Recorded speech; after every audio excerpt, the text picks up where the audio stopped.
नमस्कार मित्रों, आप देखना शुरू कर चुके हैं वर्ल्ड स्वराज न्यूज। गो प्रणाम, वंदे गो मातरम, भारत माता की जय। हम आपके समक्ष लेकर आए एक सबसे बड़ा हमारा शो है न्यूज का डीएनए टेस्ट। आज हम बात करते हैं डॉक्टर अंबेडकर जी की, जो कितनी बड़ी शख्सियत थे।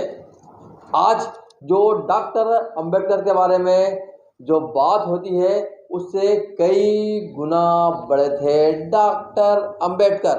लेकिन आज एक होड़ मची हुई है नेताओं में कि वो अपने आप को डॉक्टर अंबेडकर जी का सबसे बड़ा अनुयायी बताने लगे हैं और उसी के नाम पर वोट ले लेते हैं। हम आपको एक चीज बताएं कि डॉक्टर अंबेडकर कौन थे। डॉक्टर अंबेडकर वह थे जो उस समय सबसे बड़े विद्वान थे। उनके पास एक दो नहीं बल्कि अलग अलग विषयों की 32 डिग्रियां थी। यदि आज आरक्षण की न होती, वोट की बात न होती, दलित राजनीति की बात न होती, तो भगत सिंह, चंद्रशेखर आजाद, सुभाष चंद्र के जैसे आज हम डॉक्टर अंबेडकर को भी भुला देते और भारत के लोगों ने संविधान बनने के महज 1.5 वर्षों के बाद ही डॉक्टर अंबेडकर को भूल गए। आज के नेता डॉक्टर अंबेडकर के नाम पर वोट लेते हैं, सांसद बन जाते हैं, विधायक बन जाते हैं, मुख्यमंत्री बन जाते हैं, लेकिन हम उन्हीं डॉक्टर अंबेडकर की बात करें जो 2 बार लोकसभा का चुनाव लड़ चुके हैं। इतने विद्वान व्यक्ति, डॉक्टर अंबेडकर की विद्वता की बात की जाए तो इतने विद्वान व्यक्ति जिनके पास अलग अलग विषयों की 32 डिग्रियां थी, जिन्होंने संविधान का निर्माण किया, लेकिन जब वो 2 बार लोकसभा का चुनाव लड़े तो भारत की जनता ने उन्हें दोनों बार हरवा दिया। इससे स्पष्ट क्या होता है? इससे स्पष्ट होता है जो अंबेडकर जी के जो विचार आज देश में चल रहे हैं, उसमें सबसे बड़ी बात क्या है? बार बार नेता आज संविधान की बात क्यों करते हैं? बार बार नेता आज डॉक्टर अंबेडकर जी की बात क्यों करते हैं? क्यों? क्योंकि सबसे बड़ा आज देश का वोट बैंक है, दलितों का वोट बैंक है, आदिवासी वोट बैंक है। वोट बैंक के कारण आज डॉक्टर अंबेडकर जी का बार बार नाम लिया जाता है उनसे, और इसी के आधार पर वोट तक ले लिए जाते हैं। व्यक्ति, विधायक, सांसद, मुख्यमंत्री सब बन जाते हैं डॉक्टर अंबेडकर जी का नाम लेकर। लेकिन सबसे उलट तस्वीर है, जब डॉक्टर अंबेडकर जी इन्हीं जनता के बीच में गई थी तो जनता ने 2 बार लोकसभा का चुनाव हरवा दिया। डॉक्टर अंबेडकर जी के विचार कितने बड़े थे, आज हम आपको दिखाते हैं। डॉक्टर अंबेडकर जी की सोच क्या थी, अलग अलग विषयों की, अलग अलग लोगों को लेकर अलग अलग विषयों पर डॉक्टर अंबेडकर जी की सोच क्या थी। लेकिन आज नेताओं ने अपने हिसाब से डॉक्टर अंबेडकर जी की जो बात है अपने हिसाब से निकाली है और अपने स्वार्थ के चलते उनकी कुछ कुछ बातें बताई है। और जो बातें डॉक्टर अंबेडकर जी बताना चाहते थे वो आज तक किसी को नहीं बताई गई। न नेताओं ने वो बात बतानी चाहिए, और जो अंबेडकरवादी है उन्होंने पढ़ भी नहीं पाए उन बातों को। हम वही बात आपके समक्ष रखना चाहते हैं कि डॉक्टर अंबेडकर जी कितने बड़े महामानव थे, लेकिन कुछ बात लेकर आ जाते हैं वो भी अपने फायदे की लेकर। तो आज हम बात करें अंबेडकर जी अलग अलग विषयों पे क्या सोचते थे, और डॉक्टर अंबेडकर की हम बात करें वो मुस्लिमों को लेकर क्या सोचते थे। उन्होंने एक पुस्तक लिखी थी, डॉक्टर अंबेडकर जी ने एक पुस्तक लिखी थी। पुस्तक का नाम है पाकिस्तान पार्टीशन ऑफ इंडिया। यह पुस्तक उन्होंने लिखी थी 1945 को। यह पुस्तक छप चुकी थी, मतलब कि उन्होंने इस पुस्तक को लिखने का काम 1 वर्ष पूर्व किया होगा, और मतलब कि 1944 से यह पुस्तक लिखना प्रारंभ हुई। और आज के हालात क्या है, आज देश में क्या हो रहा है, यह बात डॉक्टर अंबेडकर जी 1945 को ही बता चुके थे। लेकिन जो अंबेडकरवादी बनते हैं, उन्होंने जिस बातों की बात की है डॉक्टर अंबेडकर जी ने, आज तक किसी ने यह बात किसी को नहीं बताई। इस पुस्तक के अनुसार हम बात करें डॉक्टर अंबेडकर जी की मुस्लिमों के प्रति क्या सोच थी, उन्होंने क्या कुछ लिखा, यह हमारा मानना नहीं है। यह जो बात हम आपको बताने वाले हैं, डॉक्टर अंबेडकर जी की क्या सोच थी 1944 में मुस्लिमों के प्रति। इस पुस्तक के हमने कुछ अंश लाए हैं बुक्स के। इस पुस्तक के 291 हम आपको पढ़ के बताते हैं क्या क्या लिखा था इसमें। इस पुस्तक के पेज नंबर 291 में यह लिखा था कि मुस्लिम है जो देश के लिए वफादार नहीं होंगे, उनके लिए धर्म ऊपर होगा, देश नीचे होगा। यह बात हमारी नहीं है, यह डॉक्टर अंबेडकर जी की पुस्तक में लिखी हुई है। दूसरा, उन्होंने यह लिखा कि देश की तरक्की में मुस्लिमों का योग, यह बात लिख चुके थे 1945 में। और तीसरा, देश से ज़्यादा यह धर्म से प्यार करते हैं। देश और धर्म की जब बात आएगी तो धर्म के पक्ष में ही खड़े होंगे, ना कि देश के पक्ष में खड़े होंगे। और उनकी 289 नंबर पेज पे यह लिखा हुआ है कि जो भाईचारा की बात होती है आज, वह एक बंद खिड़की की तरह है, जिसमें मात्र जो मुस्लिम है उनमें तो भाईचारा होता है, अच्छा भाईचारा होता है, लेकिन दूसरे धर्म के लोगों से उनका भाईचारा नहीं होता। और 325 नंबर पेज पर यह वाक्य लिखा हुआ है कि मुस्लिम भारत को दारुल हर्ब मानते हैं, ना कि दारुल इस्लाम। यदि हम इसका व्याख्यान करें, दारुल हर्ब का मतलब होता है युद्ध का घर, दारुल इस्लाम का मतलब होता है इस्लाम का घर। यह बात हमारी नहीं है, यह बात डॉक्टर अंबेडकर अपनी पुस्तक में लिख के गए हैं। और पुस्तक के अनुसार मुस्लिम भारत को युद्ध का घर ही मानते हैं।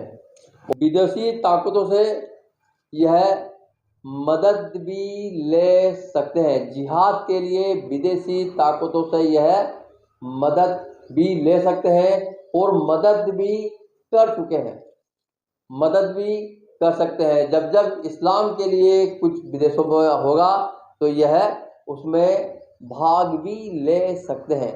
आज की हम बात कर लें, आज की बात कर लें तो पाकिस्तान से कितने ही आतंकवादी आते हैं देश में, और यह भी सभी को पता है कि भारत से कितने ही लड़ाके जा चुके हैं जिहाद के लिए विदेशी ताकतों के साथ। एक आंदोलन के बारे में क्या सोचते थे डॉक्टर अंबेडकर जी, जो आज बड़े बड़े आंदोलन होते हैं, सत्याग्रह जैसे जो आंदोलन होते हैं, उनके बारे में क्या सोच थी डॉक्टर अंबेडकर जी की। डॉक्टर अंबेडकर मानते थे कि हमें इन आंदोलनों के चक्र से बाहर आना है, नहीं तो जो संविधान है किसी काम का नहीं रह जाएगा। लेकिन आज जो बड़े बड़े आंदोलन होते हैं, रोड रोक लिए जाते हैं, रोड जाम हो जाते हैं, रोडों को बंधक तक बना लिया जाता है। इसी संविधान की दुहाई देकर बड़े बड़े आंदोलन होते हैं, लेकिन जो संविधान के निर्माता है वो कितने इन आंदोलनों के प्रति इनकी क्या सोच थी। और एक इंटरव्यू में तो डॉक्टर अंबेडकर जी यहाँ तक कह गए कि गांधी जी को महात्मा कहना उचित नहीं है। उन्होंने एक इंटरव्यू में कहा था कि मैं महात्मा गांधी से मिला हूँ, वो अंदर कुछ है बाहर कुछ है। तो यह सोच थी डॉक्टर अंबेडकर जी की। और डॉक्टर अंबेडकर नेताओं की मूर्ति लगाने के अत्यधिक विरोध करते थे, लेकिन आज के नेताओं ने न जाने डॉक्टर अंबेडकर की कितनी ही मूर्ति लगवा चुके हैं। और हम नेताओं की बात की जाए तो हर देश के शहरों में नेताओं की कितनी ही मूर्ति लगा चुके हैं और कितने ही पैसे बर्बाद कर चुके हैं। और बात ये नेता यही करते हैं डॉक्टर अंबेडकर जी की। तो आपने देखा डॉक्टर अंबेडकर जी की क्या सोच रही अलग अलग विषयों पर। और आपको हमने प्रारंभ में ही बता दिया कि डॉक्टर अंबेडकर जी कितने बड़े विद्वान थे, कितने बड़े महामानव थे, लेकिन भारत की जनता ने 2 बार उन्हें हरवा चुके हैं। और सबसे बड़ी बात, आज यदि